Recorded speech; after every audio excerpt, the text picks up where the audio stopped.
So, what if the source of all your suffering and all your joy wasn't somewhere out there in the world, but right here inside your own mind? Today, we're going to dive into the Dhammapada, an ancient guide to mastering that inner world. We're going to look directly at its verses to uncover what they have to say about the very nature of reality. And this one line, right at the beginning, it sets the stage for everything we're about to explore. The idea is that your happiness, it isn't just some random accident.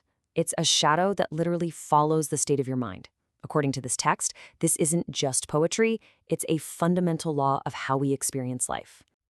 Okay, so how powerful is the mind really? Well, the first major theme of the Dhammapada gives a pretty radical answer.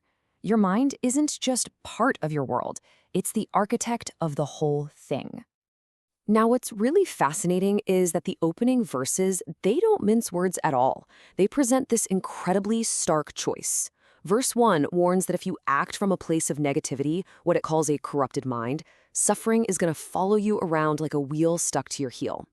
But verse 2 promises that if you act from a place of purity and clarity, bliss follows you just as closely as your own shadow. So what's the key takeaway here? The starting point for both pain and bliss is exactly the same, the state of your own mind. And to really hammer this point home, the text gives us this powerful metaphor. An undisciplined mind, it's like a poorly built hut. The second the rains of desire or negativity start to fall, they pour right in. But a focused, disciplined mind, now that's like a well-made roof. It's secure. And those exact same forces, they just can't get through. And I love this because it brilliantly illustrates that taming the mind isn't some passive thing you just wait for. It's a craft. Just like a Fletcher, an arrow maker has to meticulously straighten a shaft of wood to make sure it flies true. A wise person actively works to direct their mind. It's all about precision, patience, and real skill. This whole idea of actively shaping the mind, it leads us straight into the next core theme. The two paths. The Dhammapada presents this fundamental choice we all have to make, not between rich and poor, but between two ways of being, the path of foolishness versus the path of wisdom. And just look at the stark contrast in the imagery here. A person who lives for pleasure, with their senses totally unrestrained, is compared to a weak little tree, something that's just easily destroyed by the first storm that rolls in.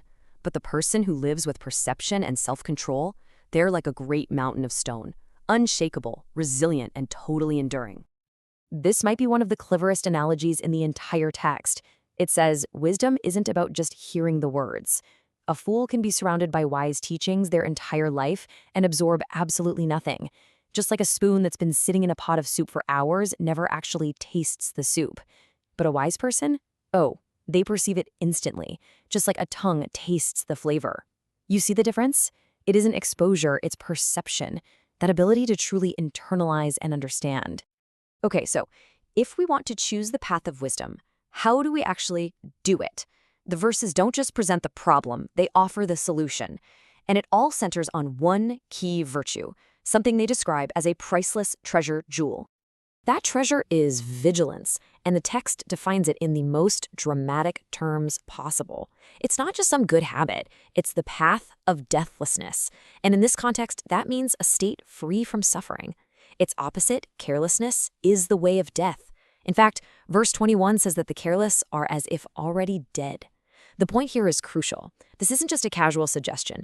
It's presented as an urgent, life-defining choice. And the rewards for this vigilance? Well, they're completely transformative. The verses tell us that through this constant awareness, the wise person finds bliss and leaves the foolish far behind. They essentially create an inner fortress, a safe island in a sea of chaos, where they can guard that priceless treasure the text calls the true self. And check this out. The verses bring us right back to that metaphor of the skilled craftsperson. Verse 80 reminds us that perfecting one's true self is an active process of deliberate, skillful work.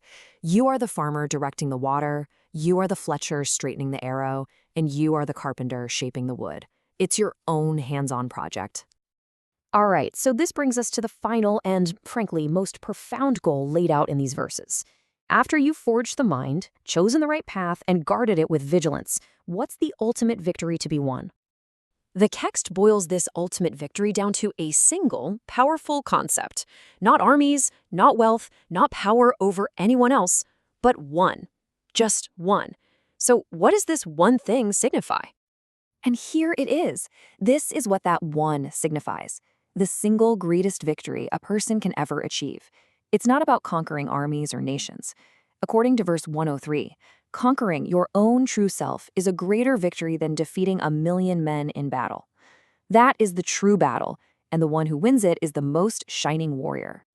So why is this inner victory so incredibly important?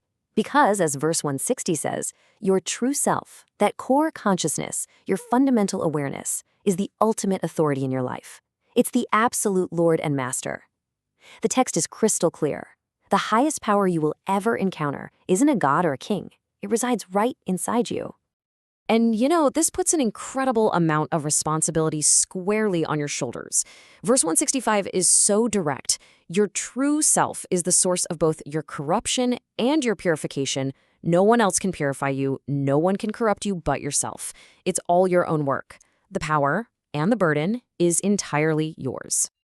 So, as we've seen, the Dhammapada lays out this really clear path from understanding that the mind creates reality, to choosing wisdom over foolishness, to using vigilance as our number one tool, all leading to the ultimate battle, the mastery of the self. Which leaves us with a final, really vital question to think about. What is the true self you must come to know?